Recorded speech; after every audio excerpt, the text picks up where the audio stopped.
The HPSP stands for the Health Professions Scholarship Program. When you're talking about going to school, and just over here where I'm at over in Minnesota, I have the University of Minnesota. It's right down the road from me. And this is all current 2023. I just looked up all these numbers straight from the University of Minnesota's website. The cost of tuition for medical school, you're looking at around $162,000. That's just for the tuition and the books. That's not including the room and board or anything that goes with it, transportation, none of that stuff. For dental school, you're looking at $250,000. Again, that's only covering the books and supplies. For veterinarian school, you're looking at $128,000. And for nurse practitioner, nurse anesthetist, or nurse psychiatry, you're going anywhere from $84,000 to $110,000. It just depends on which one of those programs that you're doing. We run HPSP for all of these different healthcare professionals, medical, dental, veterinarian, and some of these nurse programs. What does it cost to go to any of these institutions if you are enrolled in the HPSP? Well, you're not going to pay anything for tuition and fees for medical school, nothing for dental school, nothing again for your nursing doctorate schools. The only one you're going to pay a little bit of money for is going to be your veterinarian school, because we don't have any 4-year programs for that. We only have a 3-year program, so that first year of veterinarian school, it actually comes out of your pocket. But you could also use our student loaner payment down the road to pay for that first year also. And what does the scholarship pay for during graduate school? Well, 100% tuition. They're going to pay for your books, your fees, your medical expenses, and we're also going to give you a monthly stipend while you're going to school. The monthly stipend goes up every year. This year it went up to $2,608 every month that you're attending class. So that's going to give you a lot of leeway not to have to worry about a job, and so you can concentrate on your GPA, your schooling, because we're putting that money in your pocket. On top of us paying for it all, we're giving you that money every single month. The officer pay that you're getting is every year you'll do 45 days of annual training. We split that up. So after your first year of medical school, you can actually attend our training course. And when you do that during your summer vacation, it comes to about $6,000 per year. Another thing that we didn't mention right away was the sign-on bonus. For the medical core, if you're going to med school, you have the option to take a $20,000 sign-on bonus. Now, it is taxable, but it pays out fairly quickly. You're looking at between your first and your second monthly stipend payment, you're going to get that $20,000. So that's, again, that'll really help you starting off your new dorm room, getting everything straight. It's a good start money, but it will add one more year to your contract if you decide to get the $20,000. What happens when you're done with your medical school? Well, you'll go straight into an Army residency program. And in that Army residency, you will obtain full captain pay. And you're looking at anywhere from $87,000 to $90,000 a year under that full captain pay, which really beats the civilian residency pay that averages around $45,000 to $60,000 a year. Also, we have 71 different residencies and 73 different fellowships. Now, we have the best match rate. When I say best match rate, it's unprecedented. It's leaning towards more to 85% right now. And when I say 85%, you're talking about the first choice, the first specialty that you want, that you're trying to get. You have 85% success rate on getting matched with your first choice. Now, you can also put your second choice on your application also.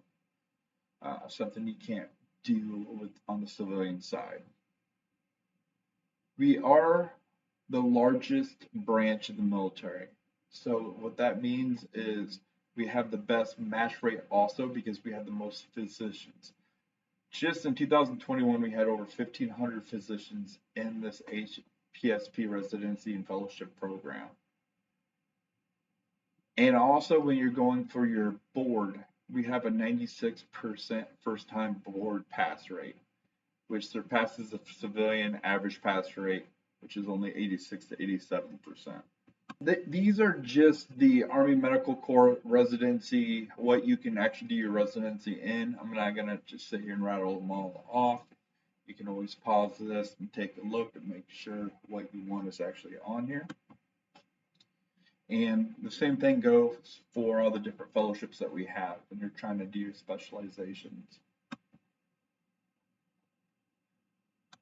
The benefits that we have on being a doctor in the Army is we don't have any malpractice insurance, so you don't have to pay that out of your pocket every month.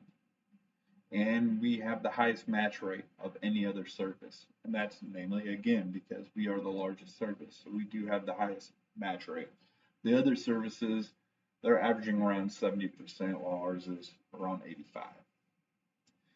And another thing that gives us an advantage is you have the opportunity to hold leadership positions ahead of your civilian counterparts. And there's different courses that you can actually go to which can expand your specialty. I mean, we have a combat casualty care, management of chemical and biological casualty care, field surgeon courses, tropical medicine courses, aerospace medicine. You also have 100% free medical and dental coverage. And we also have plans available for your family and dental. You have unlimited sick leave. You're going to get 30 days paid vacation every single year. And then we have a nice retirement program if this is something that you wanted to do after your service obligation. We even have a nice 401k thrift savings plan that I currently use. And while you're serving on a military base, you have all these additional benefits like the PX and commissary. It's like a grocery store and a department store that everything's tax-free when you're on a military base, so you don't have to pay any taxes. You get very cheap life insurance. And when I say life insurance, it just went up to $500,000. And I pay $27.90 a month for that $500,000 of life insurance. You can also continue education while you're in there. You get free money for additional education. So every single year you can use tuition assistance, which is around $4,500 every year that you can use for additional classes if you wanted to do something else also. Relocation without the loss of seniority. If we relocate you to a different military installation, then you're not going to lose all your seniority like you would if you went from one hospital to another on the civilian side. You're going to leave off right where you left off. And we also pay completely for all your moving and your travel expenses. To be eligible, you must be a U.S. citizen.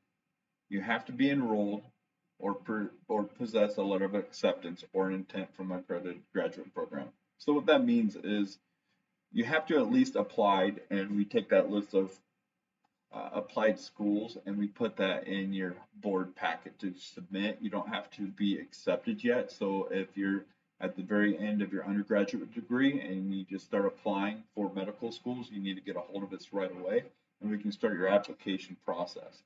You're going to be commissioned as an officer. So when you start your residency, you're going to go from a lieutenant straight to a captain. So you're commissioned as a second lieutenant right when you start the HPSP program. And then right when you graduate with your medical school, you're going to be commissioned automatically into the rank of captain when you start your residency. Here are some of the different military hospitals that we have and where they're located. We have Brooke Army Medical Center over in San Antonio, Texas. They're all up-to-date hospitals. Darnell Army Medical Center at Fort Hood, Texas. One at Fort Bragg, the Womack. The DeWitt over in Virginia. Martin at Fort Benning, Georgia. And there's your Walter Reed, one that the president goes to. one in Tacoma, Washington, tripler over in Hawaii. Application process. First thing you're going to do is contact me by phone or email. I left my phone number and my email at the bottom of here. And then I'm going to ask you some pre-qualification questions. And if you're pre-qualified based off the questions that I ask you, then I can start sending you the packet and the things that we need to get together to submit your application to the board. Again, if you have any questions, feel free to reach out to me at any time. My name is Sergeant Zolman, and have a wonderful day.